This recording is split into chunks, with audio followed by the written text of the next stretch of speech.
கடலூர் மாவட்டம் வடலூர் கண்ணுத்தோப்பு பாலம் அருகே சாலை விரிவாக்க பணிகள் நடைபெற்று வரும் நிலையில் அந்த சாலையோர மண் குவியலில் பெண்ணின் சடலம் ஒன்று கால் மற்றும் தலை வெளியே தெரியும் வகையில் அரைகுறையாக புதைக்கப்பட்டிருந்தது.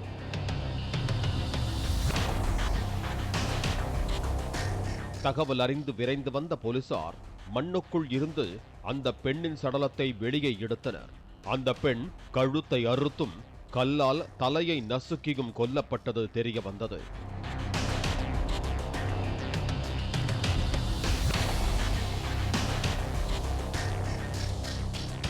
அந்த பெண்ணின் சடலத்தை கைப்பற்றி பிணக்கூராய்வுக்காக சிதம்பரம் மருத்துவக் கல்லூரி மருத்துவமனைக்கு அனுப்பி வைத்தனர்.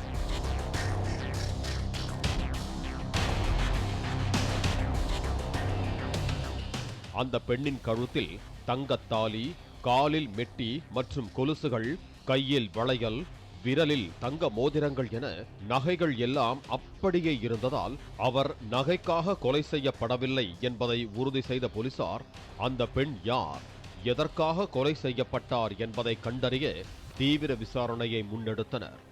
அந்த பெண்ணின் கையில் கண்ணன் என்று பச்சை குத்தப்பட்டிருந்ததை வைத்து கொலை செய்யப்பட்ட அந்த பெண் கடலூர் ரயில் நிலைய நகரைச் சேர்ந்த கண்ணன் என்பவரது மனைவி மஞ்சுளா என்பதை கண்டறிந்தனர். கண்ணனிடம் நடத்திய விசாரணையில் மனைவியின் தடமாறிய பயணம் குறித்து போலீசில் விவரித்தார். கண்ணன் மளிகை கடை நடத்தி வந்த நிலையில் அங்கு வந்து சென்ற மீன் வியாபாரி சம்பத் என்பவருடன் மஞ்சுளாவுக்கு பழக்கம் ஏற்பட்டுள்ளது. இவர்களது நட்பு 3 வருடங்களாக மீனும் நீரும் போல நெருங்கியதால் கண்ணன் தனது கடையை மூடி வீட்டையே மாற்றியதாக கூறப்படுகிறது. இதனால் மஞ்சுளாவும் சம்பத்தும் சந்திக்க இயலாத நிலை ஏற்பட்டுள்ளது. இந்த நிலையில் கடந்த புதன்கிழமை சென்னையில் தங்கி படிக்கின்ற மகளை பார்த்துவிட்டு வருவதாக கூறி சென்னைக்கு புறப்பட்டு சென்ற மஞ்சுளா பின்னர் வீடு திரும்பவில்லை. இந்த நிலையில்தான் அவர் இப்படி அநியாயமாக கொலை செய்யப்பட்டுள்ளார் என்று போலீசாரிடம் கண்ணீர் மல்க தெரிவித்தார் கண்ணன். மஞ்சுளாவின் செல்போன் தொடர்புகளை ஆய்வு செய்த போலீசார் அவரிடம் கடைசியாக பேசிய எண்ணை வைத்து மீன் வியாபாரி சம்பத்தை விசாரணை வளையத்திற்குள் கொண்டு வந்தனர். சென்னையில் மகளை பார்த்துவிட்டு வியாழக்கிழமை பேருந்தில் ஊருக்கு திரும்பிக் கொண்டிருந்த மஞ்சுளா சம்பத்தை செல்போனில் தொடர்பு கொண்டு பேசியதாக கூறப்படுகிறது. சம்பத் அறிவுறுத்தலின்படி கடலூருக்கு செல்வதற்கு முன்பாக விழுப்புரம் மாவட்டம் கோலியனூர் கூட்டுரோட்டில் இரவு நேரத்தில் இறங்கியுள்ளார் மஞ்சுளா. அங்கு காத்திருந்த சம்பத் மஞ்சுளாவை தனது இருசக்கர வாகனத்தில் ஏற்றி வடலூர் நோக்கி அழைத்துச் சென்றுள்ளான். இருசக்கர வாகனத்தில் சென்ற இருவரும் அங்குள்ள கண்ணுத்தோப்பு பாலம் அருகே நின்று தனிமையில் பேசி உள்ளனர்.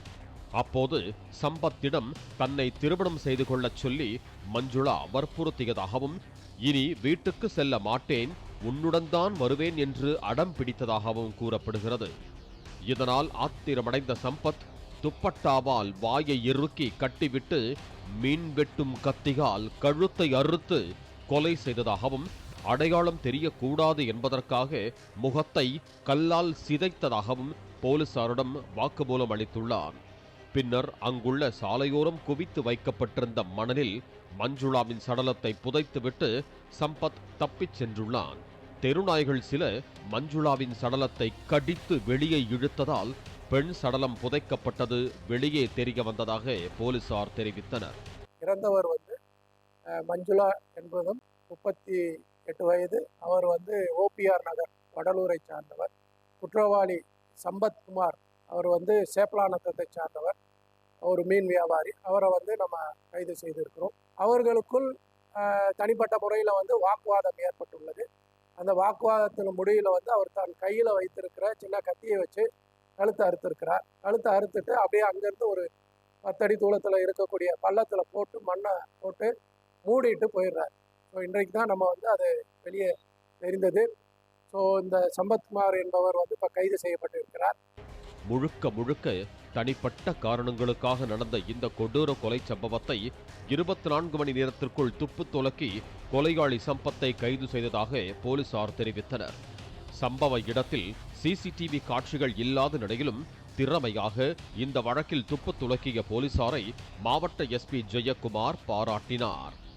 பாலிமர் செய்திகளுக்காக கடலூர் செய்தியாளர் லெசி ராஜா மற்றும் வேல்ராஜ்.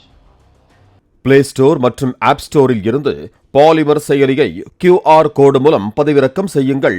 செய்திகளை உடனுக்குடன் பெறுங்கள்.